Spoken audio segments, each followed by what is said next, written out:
Did you know that DreamWorks Sinbad, Legends of the Seven Seas got an official G.I. Joe action figure? So today we're going to be diving into the story of one of the strangest pirate toys ever made. So stay tuned.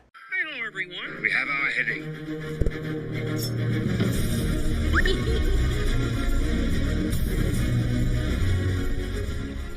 Yo, what is happening, YouTube? It is your boy Deep Sea Beast, and I'm back again with another video. Welcome to Pirates Month, guys, where we check out all things pirates all month long. We're going to be taking a look at many different franchises, from Pirates of the Caribbean, One Piece, to today's topic, Sinbad, Legends of the Seven Seas. If you guys like Pirates toy reviews or anything like that, you'll definitely want to check it out all month long. Today is a very special day because not only are we kicking off Pirates Month here on the channel, but we're also celebrating the 23rd anniversary of one of DreamWorks' most underrated animated adventures. If you're into toy reviews and collectibles, be sure to check out the playlist linked in the description. And don't forget, we post new videos every single Friday at 5 p.m. Eastern Standard Time. All right, and before we get into the review, it's worth mentioning that the story of Sinbad goes back hundreds of years. The character comes from 1001 Nights. It's pretty much a collection of Middle Eastern folktales. And in these stories, Sinbad wasn't a pirate at all. He was actually a merchant who embarked on 7 incredible voyages. He faced giant birds, sea monsters, mysterious islands, and all sorts of mythical creatures. It's also worth mentioning that Aladdin traces his roots back to this same collection of stories.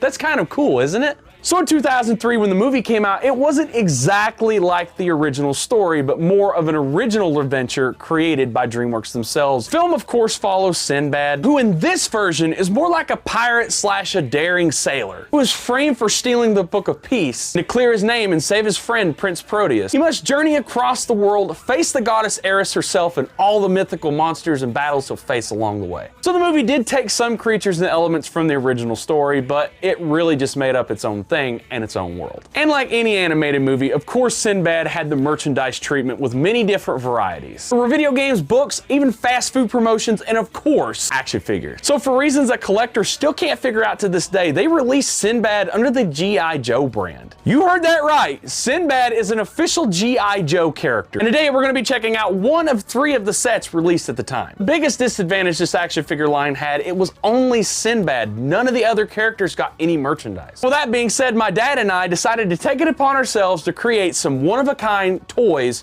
from Sinbad, Legend of the Seven Seas, that we're also going to be taking a look at here today. Whether you're a fan of DreamWorks classic stories or obscure toy history, you're definitely going to want to stay tuned for the video. So without further ado, let's get into it. All right, guys, and here is Sinbad himself. This is an absolutely fantastic action figure. I think Hasbro did an amazing job. There was actually 3 different variants of Sinbad that you could get at that time. You had Sinbad versus the Rock. It wasn't Dwayne Johnson, by the way. You had Sinbad versus the Sea Serpent. And today we're going to be taking a look at Sinbad versus Scorpius. Each set came with Sinbad himself. It's pretty much just the same figure with different accessories and a different monster that he can fight. And before we get into Sinbad himself, we're going to take a look at Scorpius here. This is honestly one of the coolest monster designs I think I've ever seen. This figure and Sinbad is actually incredibly hard to find nowadays. They're very rare and pretty expensive. I love that it's got one giant eye there in the front with the other 4 here.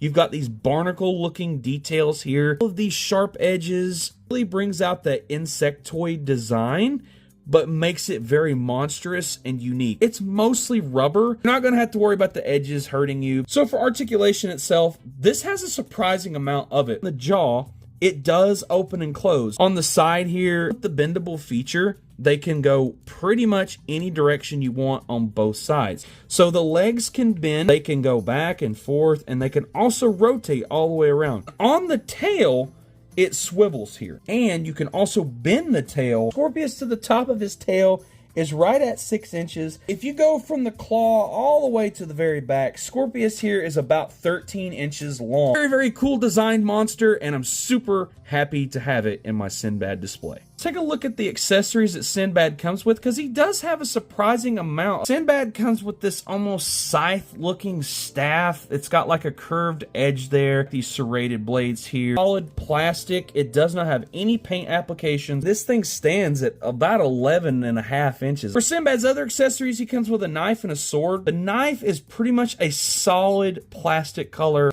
I even like that you've got grooves in there. So if Sinbad needed to saw through something simple, I mean, he could do that very easily. It's a very, big knife. It kind of reminds me of Rambo's knife a little bit. Last accessory that Sinbad comes with, sort of katana.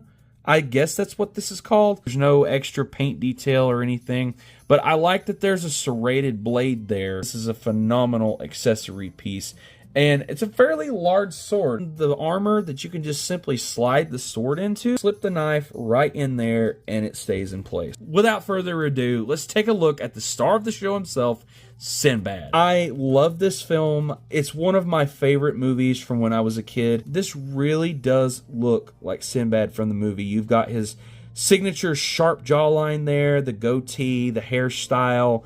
There's like a red bandana that goes all the way around. The armor itself has this really, really interesting pattern design. This stuff can come off. I am not going to do that, but it is nice to know that you can. You could definitely blackwash this and go in and bring out the details a lot more.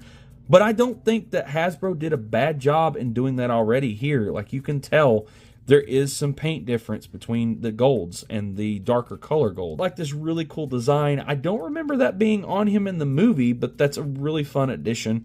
Of course, you've got like these painted on gloves. Like, you can clearly see that this is just a G.I. Joe hand. Like this giant belt buckle here. But again, you can take this off if you choose. Also have cloth goods here, so this is not going to get in the way of the articulation. On the knees down here, you've got some knee pads, and the boots are also removable. The spikes is a weird choice for this, but I mean, he is fighting a scorpion, so why not? This guy, of course, has your standard G.I. Joe articulation. A ball joint in the head can go forward, it can go back, and it can obviously go side to side. Took this off, could probably move more, but they do stop right there, so you've got some shoulder joints there. They can go all the way around. You can bend in the elbows. You got a 360-degree turn, but again, the armor gets in the way. Got a swivel in the hand, and it can go up and down. And he's also got a good gripping there. Again, this is a G.I. Joe, so it's kind of funny that you could technically have Sinbad hold a gun if you wanted to. On the torso, you just have swivel there. You can't really go up and down or anything like that. Legs, he can move his legs forward about that far. He can do the splits just a little bit. Not really too much, but just a little bit there. A bend in the knee, a swivel in the knee, so you could turn it like that. And for the feet, you do have a bend in the foot, so it can go up and down, and you can rotate the foot. Taking a look at Sinbad's height, he stands at just a little under 11 inches tall. Here we have Sinbad compared to Scorpius. There is a night and day difference in height here. Scorpius is way smaller than Sinbad. Personally, that's the one thing that drives me crazy with this toy line. As far as scale goes, the monsters are definitely going to be smaller. It would be an absolute travesty if I didn't compare Captain Jack Sparrow. I've actually got a Pirates of the Caribbean collection video coming out this month for Pirates Month. You got to stay tuned and check it out. It's a lot of fun, so you'll want to stay tuned for that. Here we have Agents J and K from the Men in Black 2 action figure toy line for the second movie. Agents J and K here, actually funny enough, share the same exact body mold as Sinbad. They were also G.I. Joes. And here is Sinbad compared to another hero of mine from childhood, Tarzan. Here is Sinbad next to another animated movie character I loved when I was a little kid. We have Rodney Copperbottom. I've done a review on this guy along with a whole bunch of other robots toys. It's in the description down below. You got to go check out that playlist. There's a lot of fun stuff in there. All right, and here is Sinbad next to the 12-inch scale Leonard Predator action figure. Could you imagine a crossover with these two? In our last comparison, of course, we have the Marvel Select comic book version of the Incredible Hulk. And a look at the 12-inch scale G.I. Joe Sinbad action figure. This is an amazing figure. I am so thankful to have this in my collection. If you get the chance, you should definitely pick this guy up. Before we go, I want you guys to see some one-of-a-kind custom Sinbad toys that my dad and I worked on together. Let's talk about some of the other figures here that never got anything for merchandise. My dad made the model for me. I hand painted this myself. I am not the best at painting, but I tried my best, and I think he turned out pretty good. Mike is the lovable pet on the ship itself for Sinbad and the crew. Spike's a really, really fun addition to the crew and the collection. Next up, we have Proteus, which is Sinbad's best friend. I had to match this as close to the movie as I could. The paintwork definitely could have been better. This custom's one of a few I've made over the years, and I'm getting better with each one. But let's go ahead and move on to Sinbad's first mate, Kale. You heard that right. His name is literally Kale. He's one of the funniest characters in the movie. Kale does have a tattoo on his arm in the movie, and he's almost got a Wolverine style there.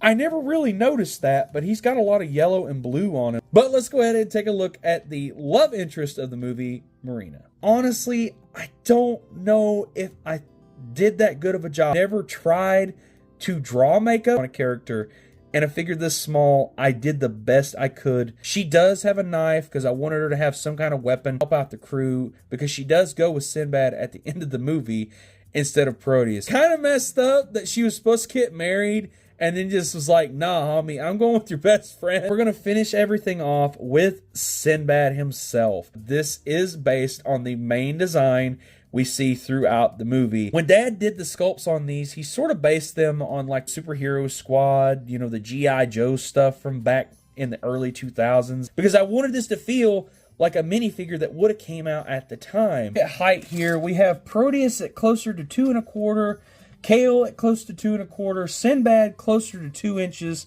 same with Marina, and Spike is roughly around a little over 1 inch tall. This honestly to me is the perfect scale because these guys are smaller and this makes it look massive. Here he is compared to Indiana Jones from the Crystal Skull line that came out many years after Sinbad did, but it still was in that same style. Here we have Sinbad next to some Imaginext pirates. These are very, very, very old.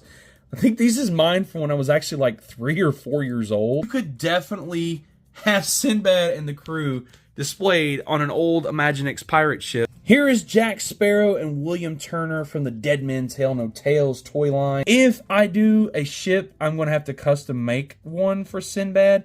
But let me know down below, which one of these do you think would be a good base? There were some Pirates of the Caribbean figures that we're going to be taking a look at in our collection video that would better fit with this guy. Speaking of pirates, here we have Larry the Cucumber and Jonah from the VeggieTales movie, Jonah. Since we're talking about a DreamWorks movie, we have the Monsters vs. Aliens minifigures. Our next comparison is my custom action figures that I've made over the years.